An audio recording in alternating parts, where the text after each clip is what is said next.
शिवसेना शिंदे पक्षाच्या हिंगोली आणि यवतमाळच्या उमेदवारांचा पत्ता कट। हिंगोलीमध्ये हेमंत पाटलांऐवजी बाबूराव कोहळीकर तर यवतमाळमध्ये भावना गवळींच्या जागी राजश्री पाटील उमेदवार। निवडणुकीच्या तोंडावर जळगावात भाजपला खिंडार। विद्यमान खासदार उन्मेष पाटलांनी हाती बांधलं शिवबंधन। जळगावातून भगवा लोकसभेत पाठवणार ठाकरेंचा निर्धार।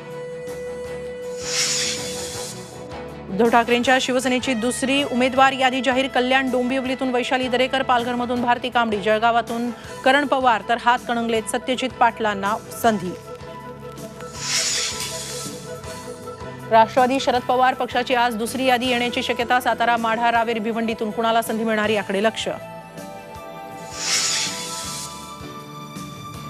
जास्त वाजाल तर अंदर जाल, धमकीची चिठ्ठी आल्याचा बच्चू कडूंचा जाहीर सभेत गौप्यस्फोट। केजरीवालांसारखं जेलमध्ये टाकलं तरी घाबरत नाही, चिठ्ठी पाठवणाऱ्याला बच्चू कडूंचं आव्हान। आणि काँग्रेस विरोधी भूमिका घेतल्याबाबत संजय निरुपमांवर शिस्तभंगाची कारवाई करणार। प्रदेशाध्यक्ष नाना पटोलेंची माहिती।